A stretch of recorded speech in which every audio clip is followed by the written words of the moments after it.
You've seen the glamour, the gowns, the tuxedos, the red carpets, but behind the glitter of Hollywood's golden age, there was another sound, the clink of ice in a glass, the glug of whiskey from a flask, the late-night phone calls, the missed scenes, the broken promises.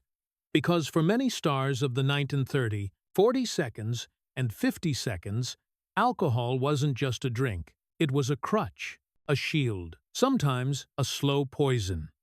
Today, we're counting down the 15 worst drinkers of Hollywood's golden age, not to shame them, but to understand them. Because in an era with no rehab, no therapy on set, and studios that covered up everything, drinking wasn't just common. It was time's expected asterisk. So pour yourself a soda, settle in. And let's talk about the stars who lived fast, laughed loud, and drank until the lights went out. David Niven. David Niven looked like the perfect English gentleman mustache, neatly trimmed. Voice like velvet, always in a crisp suit. Served in World War II. Starred in classics like Times Around the World, in 80 Days Asterisk, and charmed everyone he met. But behind that polished smile, a man who used alcohol to quiet the noise. Niven once wrote in his memoir, "I never met a martini I didn't like." And he meant it. He drank steadily. Gin, whiskey, champagne through parties, premieres, and private grief. After his first wife, Primula, died in a tragic fall at just 28, David buried his pain in work and wine. He wasn't a sloppy drunk, never caused a scene. But friends said he'd drink alone at night, staring into his glass like it held answers. In Hollywood's rat pack circles, heavy drinking was normal, even classy. But for David, it was less about fun and more about forgetting. He lived to 73. But those who knew him said the sparkle in his eyes dimmed over the years, not from age, but from loss. And the bottle he used to soften it. Judy Garland. You know her as Dorothy from Times The Wizard of Doll, Oz Times Sweet, clicking her heels to go home.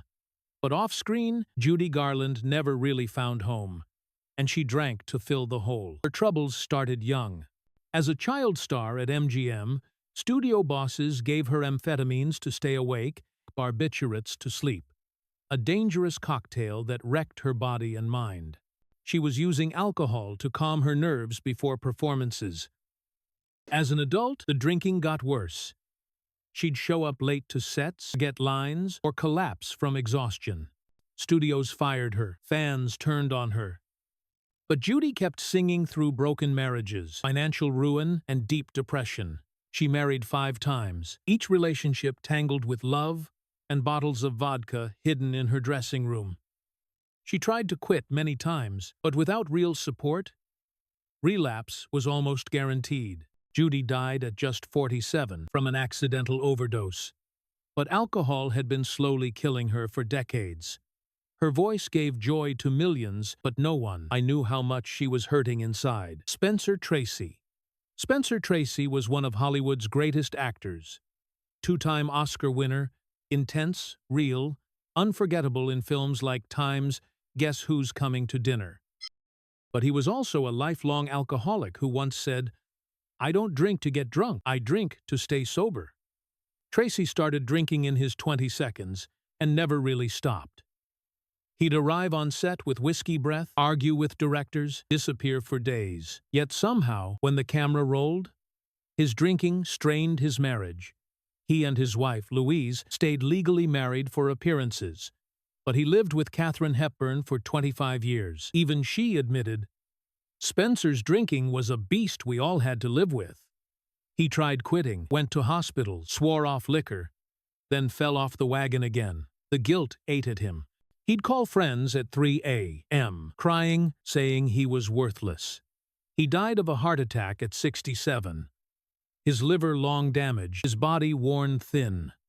But his legacy still shining. A reminder that brilliance and brokenness can live in the same soul. Errol Flynn. We've talked about Errol Flynn, the womanizer, but his drinking? That might have killed him faster than his love life. Flynn didn't just sip cocktails, he mainlined alcohol like it was oxygen. Rum, champagne, whiskey. He'd start at breakfast and keep going until he passed out. On set, he'd hide bottles in his pirate costumes. At parties, he'd challenge guests to drinking contests and win. His 1959 memoir, My Wicked, Wicked Ways, reads like a binge diary. We drank until the walls danced, until the sun came up. Flynn was terrified of aging, of losing his looks, of becoming irrelevant. He drank to stay young in his mind, even as his body failed. By his 40 seconds, his hands shook. His face bloated. Doctors warned him, "Stop, or you'll die." He laughed and poured another. He died at 50 officially from a heart attack, but really from decades of abuse. His liver was destroyed. The swashbuckler had finally run out of ships to sail. Humphrey Bogart, the ultimate tough guy. Rick in Time's Casablanca *. Sam Spade in Time's The Maltese Falcon *. A man who spoke in growls and never backed down. But even Bogart had a weakness: the bottle. He drank constantly whiskey, mostly on set, at home, in his dressing room. He'd mix it with soda to hide the smell. But everyone knew. Co-stars said his breath could knock over a horse. Yet somehow he never slurred his lines, never missed a cue. His discipline was iron, even when soaked in alcohol. Why did he drink? Maybe it was the stress of fame, or the trauma of his early years. His father was cold, his childhood lonely, or maybe it was just what men did in... His wife, Lauren Bacall, tried to get him to cut back, but by the time he was diagnosed with esophageal cancer, likely from decades of smoking and drinking, it was too late. He died at 57, still sharp, still loved, but worn down by the very habits that made him seem invincible. W.C. Fields. On screen, W.C. Fields played grumpy old men who hated kids. Off-screen, he was rarely seen without a drink in hand. Fields didn't just enjoy alcohol, he worshipped it. He carried flasks in his coat, kept bottles in his dressing room, and once said, "I never drink water. Fish swim in it." His comedy was sharp, cynical, and often dark, mirroring his real life. He had a troubled childhood, a distant relationship with his son, and chronic pain from old injuries. Alcohol numbed it all. But unlike others, Fields never tried to hide it.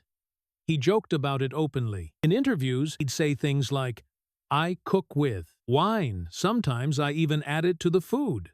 Still, the drinking took a toll. His health declined in his 50 seconds. He suffered from ulcers, liver issues, yet he kept performing, because what else did he have? He died at 59, largely alone. The world remembered his jokes, but not the loneliness behind them. John Barrymore. John Barrymore was once called the Great Profile, Hollywood's golden boy in the 1920s. A Shakespearean actor on stage, a romantic lead on screen. Handsome, brilliant, magnetic. But by the 1930s, he was a ghost of himself. Bloated, barely able to remember his lines. Barrymore's drinking started early and spiraled fast. He'd show up to rehearsals drunk, forget entire scenes, or collapse mid-performance. Studios kept hiring him out of pity or nostalgia. His personal life was chaos.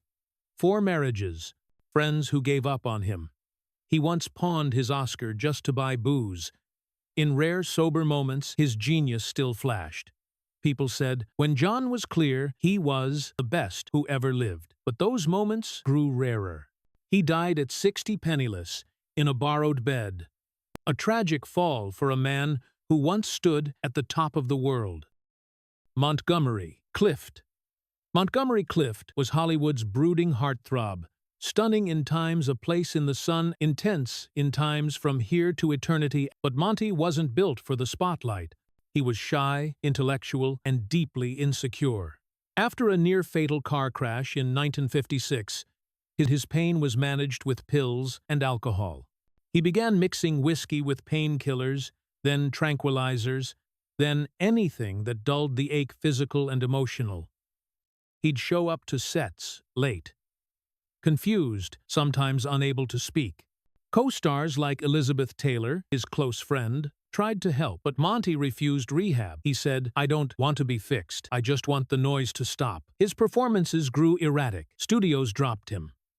He died at 52 from a heart attack, alone in his apartment. The coroner found multiple drugs and alcohol in his system. A quiet end for a man who gave everything and got crushed by the weight of fame. Peter O'Toole. Okay, Peter O'Toole straddles the golden age and new Hollywood, but his drinking habits were pure old-school excess. After starring as Lawrence of Arabia at 30, he became one of the most famous men on earth, and he celebrated for the next 30 years. O'Toole once said, "I've been drinking since I was 14. I consider myself an amateur." He partied with Richard Burton, raced motorcycles drunk, and once drank an entire hotel minibar in one sitting. He survived car crashes and near-death hospital visits, all linked to alcohol. Doctors told him he'd die if he didn't quit.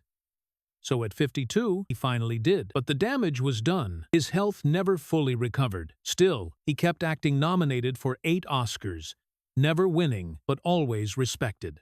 He called his drinking a long suicide, but he also laughed about it. Because in his world, drinking wasn't weakness, it was part of the legend. Richard Burton. Richard Burton had a voice like thunder and a thirst like the ocean. He and Elizabeth Taylor were Hollywood's ultimate power couple, madly in love, wildly rich, and constantly drunk. Their parties in Rome, Paris, and Gstaad were legendary. Cases of champagne, bottles of brandy, arguments that shook the walls. Burton once wrote in his diary, "Today I drank 12 whiskeys before lunch." Liz cried. I don't blame her. He tried to quit many times, but alcohol was tied to his identity. The working-class Welsh boy who made it big, the Shakespearean actor who needed liquid courage before every performance. His liver failed in his 50 seconds. He had multiple health scares, yet he kept drinking through divorces, comebacks, and final reconciliations with Liz. He died at 58 from a brain hemorrhage. Many believe his decades of heavy drinking made him vulnerable. The man who could recite Hamlet from memory couldn't remember to take care of himself. Mickey Rooney. Mickey Rooney started acting at age 6. By 20, he was the Hasson box office star in America. But fame came fast, and so did the drinking. Mickey partied like there was no tomorrow. Whiskey, beer, cocktails, he didn't care, as long as it was cold and full. He'd drink before shows, during intermissions, after rap. His 8 marriages were tangled with alcohol-fueled fights. He lost millions, went bankrupt, and still kept drinking. But here's the miracle. Mickey sobered up in his 60 seconds. He went to rehab, became a born-again Christian, and spent his final decades clean, working steadily, and mentoring young actors. He lived to 93, the longest of anyone on this list. And in his memoir, he wrote, "Alcohol stole 30 years of my life, but God gave me a second chance, and I'm not wasting it." A rare, happy ending in a sea of tragedy. Gloria Swanson. Gloria Swanson ruled silent films, elegant, dramatic, larger than life. But when talkies arrived, her career stumbled. And that's when the drinking began. She didn't get drunk in public. No, Gloria was too classy for that. But behind closed doors, she relied on cocktails to calm her nerves and face another day of faded glory. She once said, "In the old days, we didn't have therapists. We had martinis." Her role in Time's Sunset Boulevard Times as a forgotten silent star living in a mansion of delusions was painfully close to real life. She even kept a full bar in her dressing room during filming. Yet Gloria fought back. She launched a cosmetics line, wrote books, and stayed active in Hollywood circles. She never let alcohol define her, but it was always there, whispering in the background. Orson Welles. Orson Welles made Citizen Kane at 25, a film so brilliant it changed cinema forever. But after that, Hollywood didn't know what to do with him. And Orson didn't know what to do with himself. He drank, not to party, but to cope. With rejection, with unfinished projects, with the weight of being called a wunderkind than a has-been. He'd show up to European film sets with a bottle of wine, direct for hours, then disappear for days. Producers loved his talent, but hated his unreliability. He gained weight, his voice grew slower, his once sharp eyes looked tired. Yet in interviews, he'd joke, "I'm not an alcoholic. I'm a drinker. There's a difference." But friends knew the truth. Alcohol was his armor against failure, and in the end, it helped bury one of the greatest minds in film history. William Holden. William Holden was handsome, humble, and hated being called a star. He won an Oscar for Time's Stalag, 17 charmed audiences in Time's Sunset Boulevard, and seemed to have it all. But Holden struggled with anxiety, and alcohol became his escape. He drank heavily through the 1960 and 70 seconds, often alone. Unlike the party crowd, he didn't drink for fun. He drank to quiet the noise in his head. In 1981, after a night of heavy drinking at his Santa Monica apartment, he slipped on a rug, hit his head, and bled to death before anyone found him. He was 63. Not to disturb him, because he often drank for days. No one checked, no one knew. A quiet, preventable end for a man who gave so much to cinema and asked for so little in return. John Gilbert. And now, the most tragic story of all. John Gilbert was bigger than Clark Gable in the silent era. Women screamed his name. Studios built films around him. He was engaged to Greta Garbo, the love of his life. But when talkies arrived, everything collapsed. Rumors said his voice was too high for sound films. It wasn't. Studios dropped him. Garbo moved on. And John? He started drinking hard. He'd show up to minor roles drunk, slur his lines, get fired. He pawned his suits, slept in cheap hotels. Friends stopped calling. He wrote desperate letters to MGM, begging for work. They ignored him. On January 9, 1936, at age 38, John Gilbert died of a heart attack alone in his apartment, surrounded by empty bottles. The coroner noted chronic alcoholism. His funeral was small. Garbo didn't attend. The man who once made millions was buried in a borrowed suit. Hollywood had moved on, but John never did. These weren't just drunks. They were artists, survivors, people trying to cope in a system that gave them fame, but no safety net. Back then, there was no mental health support, no honest conversations about addiction. Just flasks in coat pockets and studios that swept the mess under the red carpet. Today, we understand more. We know alcoholism is a disease, not a moral failure, and that's why we remember these stories, not to gossip, but to honor, because behind every glass, for Doof, was a human being who deserved help and often never got it. If you or someone you know is struggling with alcohol, please reach out. You're not alone, and recovery is possible. If you found this look at Hollywood's hidden struggles meaningful,